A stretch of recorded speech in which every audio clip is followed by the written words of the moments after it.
you didn't want to show up. We got something for you, Andre.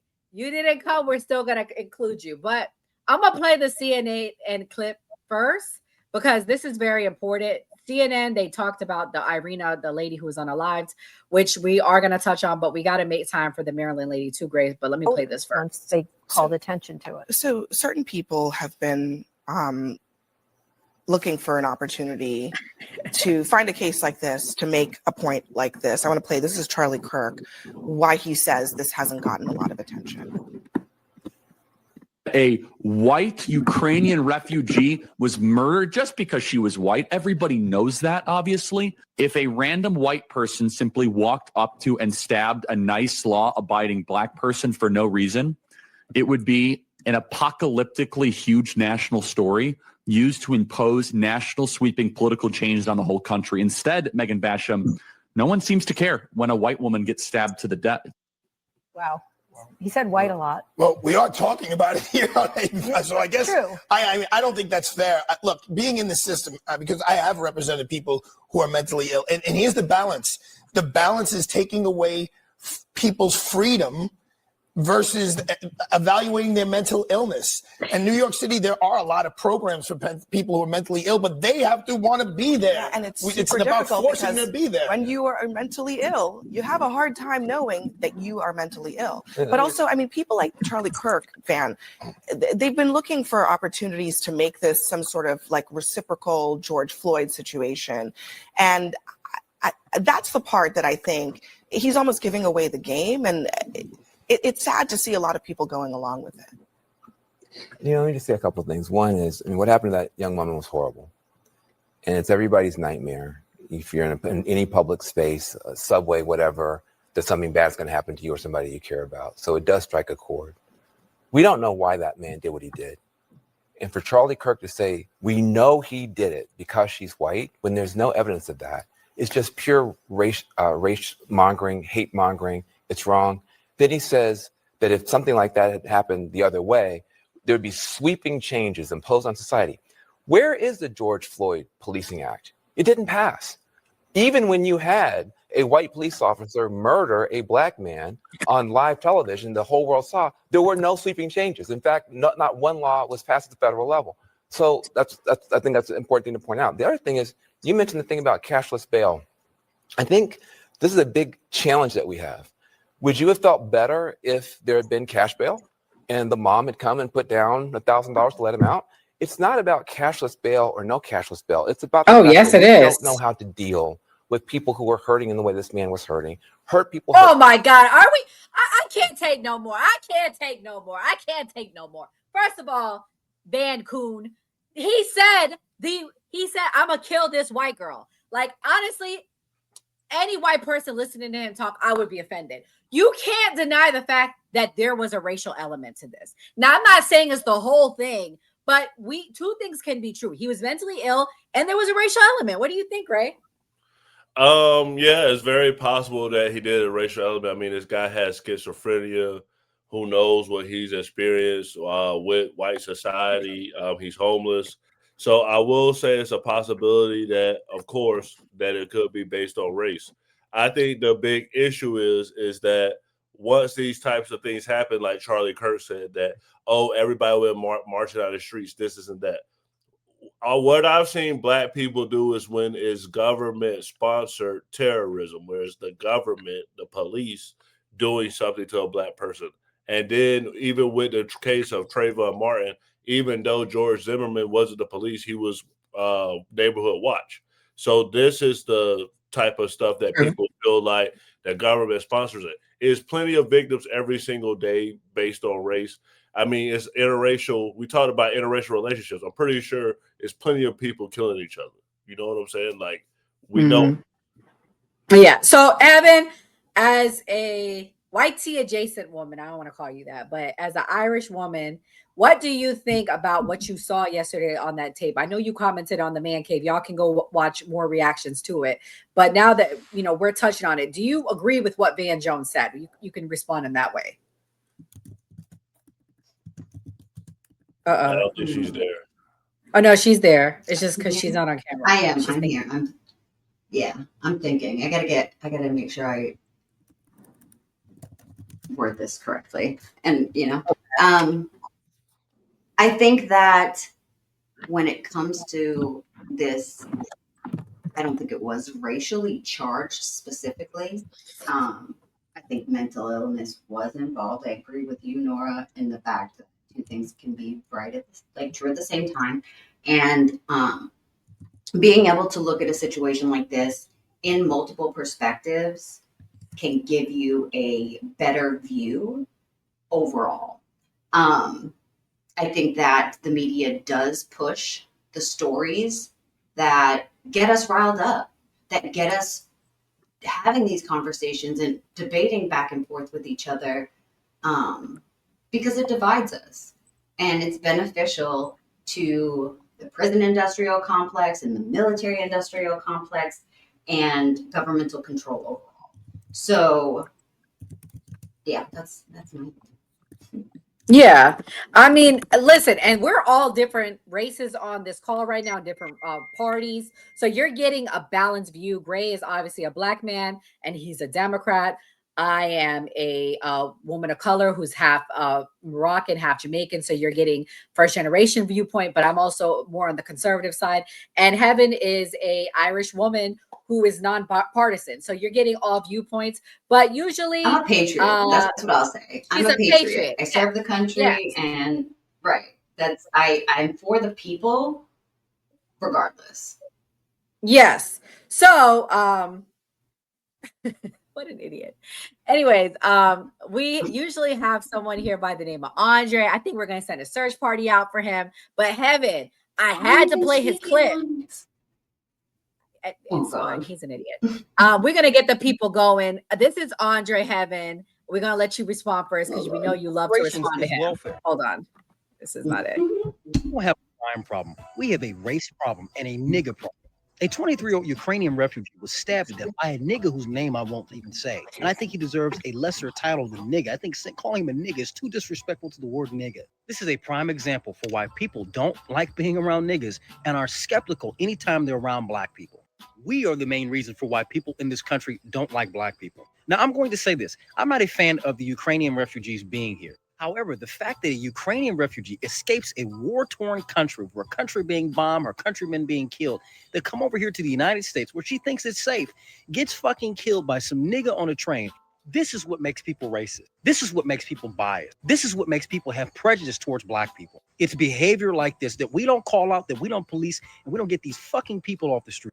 Black fatigue is increasing significantly. And I'm telling you this, when people bounce back, everyone in this country, it's not going to be nice for us as black people. We don't have a crime problem. We have a race problem and a nigger problem. A 23-year-old. Thank you, Steve. Okay. I appreciate you in the chat, Steve. You just proved my point. White people will never accept you no matter how you pander to them. They will not. Point blank, period.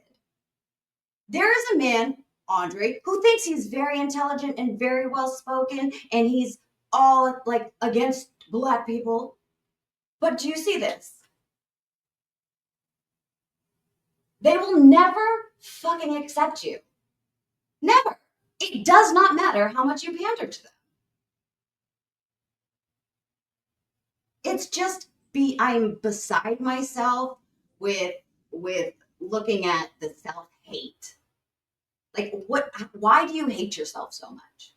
Why do you hate your community? What did your parents do to you that makes you look at people that look just like you and dehumanize them because of the color of their skin? But nobody questioned if that Ukrainian refugee had a visa or was illegal or any of that. But when it was the Haitian legal immigrants, that they were absolutely legal, they were disparaging them, saying they shouldn't even have come here and they wouldn't have gotten into a car accident. Seriously? So let's just, she shouldn't be here. She got stabbed on a train because it's a black person. No, she got stabbed on a bus or train or whatever because we have a mental health crisis. Period. Or let's talk about Sorry. I having can't stand another that man. No. You did good. But the other point I want to make, and this goes out to the FBAs. I love y'all, but this should wake y'all eyes up. Not one white person was saying, oh, well, she Ukrainian, who cares? They was all ganging together and they're fired up and saying a white woman was attacked. We need to gang together. We need to fight against black fatigue, against black this, black that. Y'all need to take notes, because let me tell you, I saw some disparaging thing against those Haitian migrants. And they're like, oh, well, they're not black. Who cares? Oh, well, they shouldn't have been here. Like you said, oh, well, it's a victimless crime. Not once did I see any white person saying that. Not once about that woman. And nonetheless, I'm heartbroken. Let me be clear. I don't care what race she was, but I'm trying to show y'all they don't think like that. They don't be doing that dividing shit. When it comes down to it, they're ready to attack for their kind, and they stand with their people.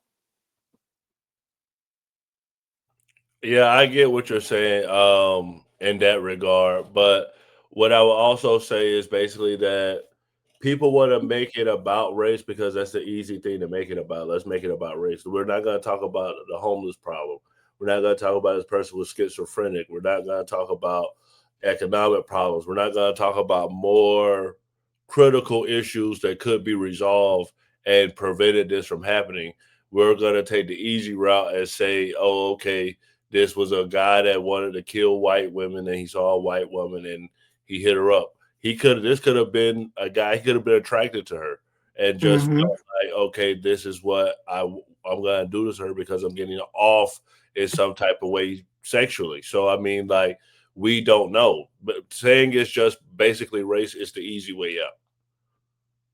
Yeah, fair enough.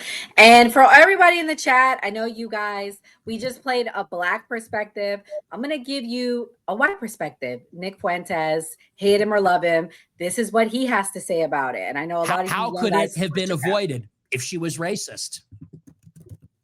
We were led to believe that any level of prejudice, any level of pattern recognition is the highest evil. Not just evil, but the highest evil. Oh, you're racist? I can't even be in the same room with you. Oh, you did a double take? You're looking over your shoulder because a black man is behind you? That is systemic racism, a microaggression. That is internalized racism. How dare you think that? How dare you react that way? I don't even want to know you. I don't want to be your friend. It's worse apparently now than being a murderer, barely than being a rapist, a terrorist. And yet, if she were a little bit more racist, she'd be alive.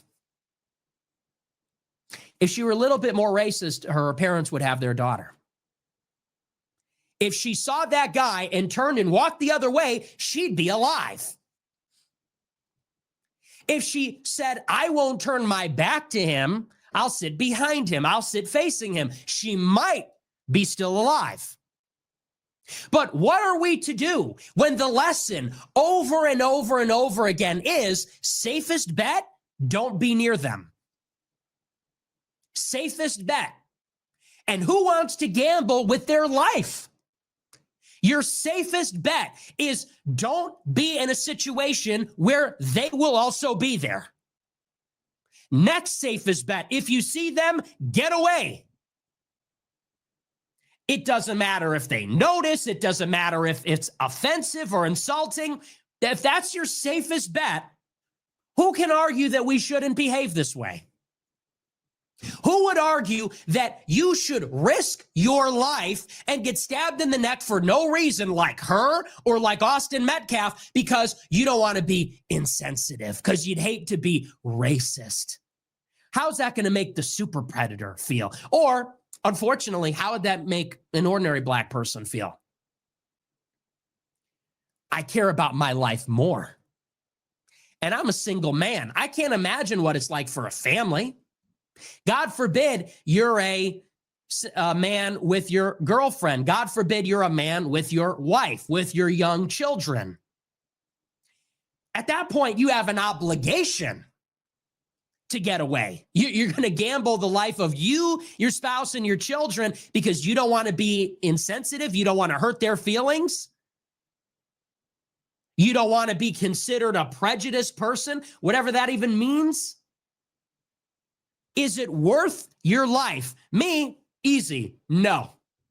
You know, I like being alive. I don't like knives lodged in my throat.